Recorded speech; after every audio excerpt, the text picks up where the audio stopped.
hello everyone, we're presenting on Java Bay. I'm Elise Bossman. I'm Lily. I'm Violet. I'm Aaliyah.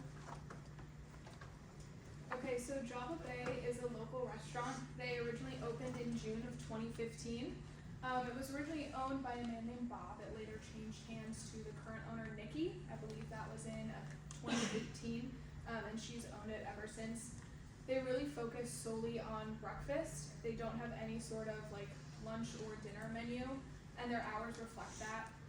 They're only open like earlier in the day.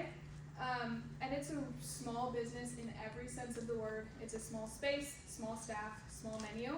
But despite all of that, they really pride themselves on still being able to deliver quality food to their customers, and that's something that they hope to continue to be able to do. In terms of the business itself, it's located towards the tail end of 3rd Street. So this puts them close to NMU, which gives them a big target audience in students and their families whenever they come to visit. And it also butts up against the Market East Side neighborhoods, so that also captures more locals who just are coming there for quick like neighborhood breakfast. Again, their hours are more abbreviated and it's a small space, so they can't fit as many people, which when it comes to their competitors can be a bit of a detriment to them because they're not open as long and they don't have as much space. And you'll kind of see in their digital marketing as well, that's limited. The main demographics of their customers, the ages, like she said, is like younger college students or like an older generation of people that get up early in the morning or they don't have work and they can just go to breakfast at 10:30 on a Wednesday and it doesn't matter.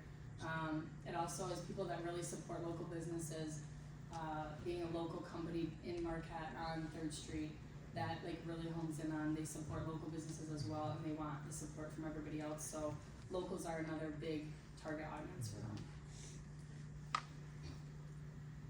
We conducted a SWOT analysis, mainly focusing on the digital marketing aspects. And some strengths is their close connection with the Marquette community and with their loyal customers.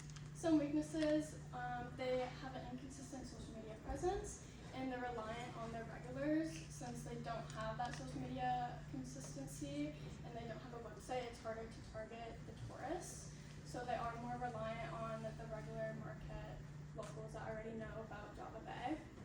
Some opportunities is to create a website and a market team to navigate that website and update their social media.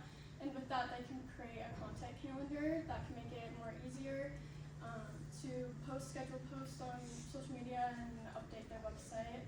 And they could also be open for longer, and they can do that either throughout the week or even just on Friday and Saturdays, because that can open up a new target audience for them.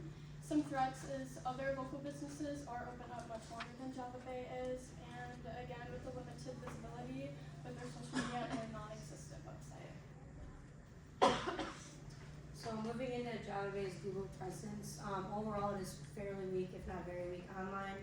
When you search up Java Bay in Google, they don't even have a website that pops up. So the picture on the left there shows that it's like Menu Guide's the first one and then TripAdvisor and Yelp, so basically like review platforms. Which is kind of concerning because I think they could create a lot of traction if they did develop a website. But another positive thing to mention though, on the right there, Java Bay has 4.7 star rating out of overall reviews, which are 178. But I was looking at other companies as well and they get around 300 plus reviews, so I think that's something to note as well, that they could get more traction in the reviews area.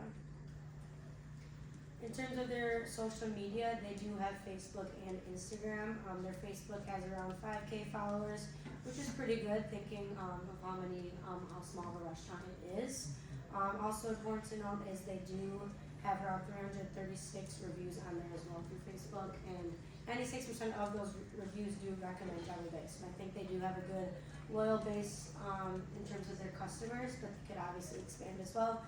And then in their info section, it does include their phone number and address, which is important because they do take a lot of like calls based on just takeout orders because it is such a small space. So just having that location and phone number on there is pretty important too.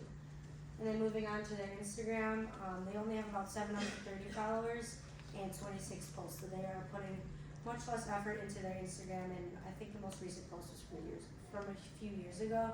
so they aren't very recent and up to date with that. So that's something that they could really focus on as well. And then they also do include the phone number and address too. And then one thing to note with that Facebook as well, even though they do have the 5K followers, it's also kind of like a personal website for the owner. So I think they haven't been really focusing on separating themselves as just a business. It's like Nikki, the owner's Facebook as well, so that could be a concern to focus on. In terms of their some ideas for their Java-based social presence, on the left there, that is an actual website, but that's a few things that they could include and focus on in the website, having that Java Bay logo and brand featured on there, and then focusing on NMU too. They had the owner Nikki had a couple daughters that went to NMU, so they are really connected with them, and athletics too. They know the women's basketball team pretty well, so I think featuring that on their website is really important to kind of emphasize their love for Marquette and NMU. And then the picture on the right is their famous burrito. Everyone who goes there kind of knows what that burrito is, and that's what people usually order too. So overall, putting more attention and effort into their Instagram and Facebook is really important, and then obviously creating a website that's modernized and overall like updated too. Here is an example of a content calendar that they could be doing weekly. Some examples that they could be posting on social media is chef specials. They could do. They could be posting customer reviews or a picture of a customer in their restaurant, either on like their Instagram story or Facebook story. They can do engagement posts, polls, Q&As to kind of create that connection with their customers. They can do promotional discounts, specials, so they can create new revenue, new customers into their restaurant. Alright, question for you guys. Who would you say is a Marquette influencer?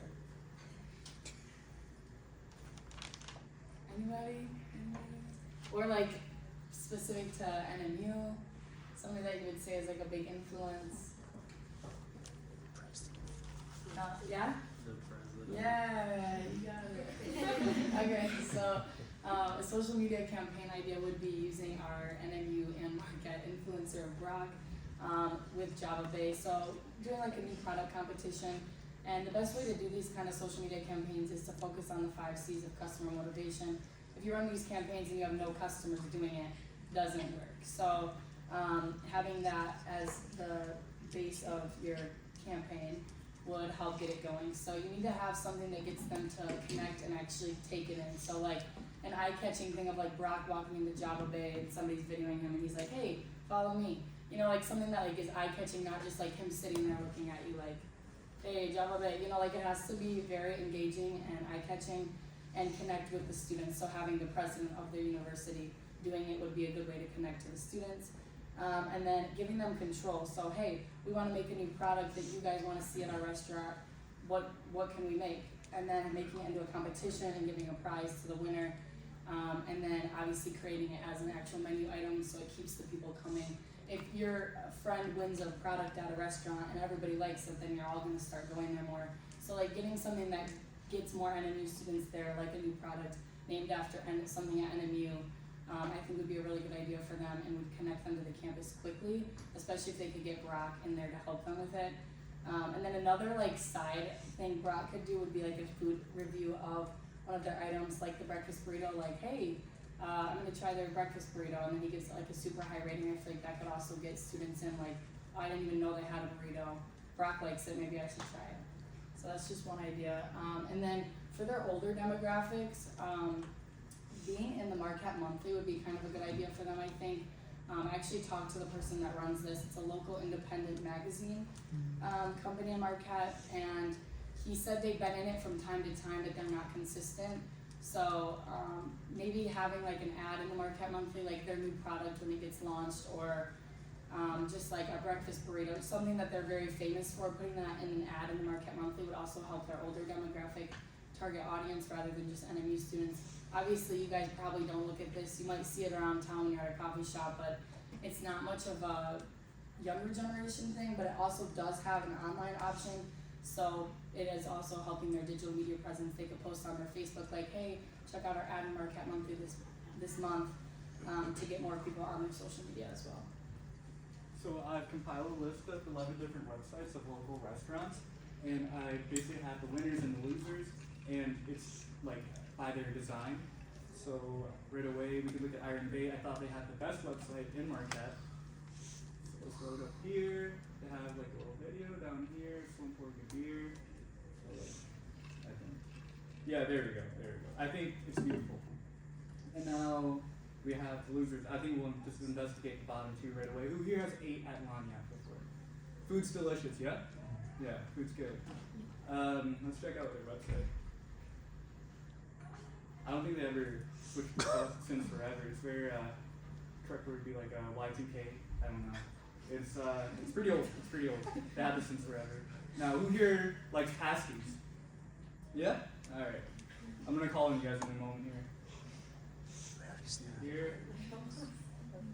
Are you guys hungry? I just don't think that's a very appetizing photo right away. I do think that it could have been done way better with pasties in a photo sample. They also have like Facebook reviews down on the bottom right.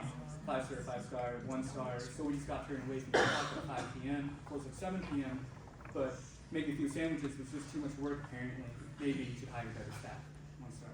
It really catches your eye. I think having a review section on your page may not be the best idea because of that, but you know, user-generated reviews are incredible, but if that happens, it's no good. And I investigated patterns of these websites. All of them have contact and location. 8 out of 11 of them have the about section. 4 out of 11 have the employment. None of them have food delivery, and 4 out of 11 have reservations. And in doing so, I created my own website by looking to those. And so here's my website. It is a work in progress. Please don't judge it too heavily, you know. So, you know, there's front page and, you know, our menu page right here. And I do think it looks a lot better than what they have right now, which is just a picture of their menu, and that was since 2008. So, yeah. And when focusing in our website, of course, there's going to be search engine optimization and search engine marketing that we have to focus in on. I haven't touched up on those just yet. I just created the website, but we will get to those. And thank you. That was our presentation. Do you guys have any questions at all?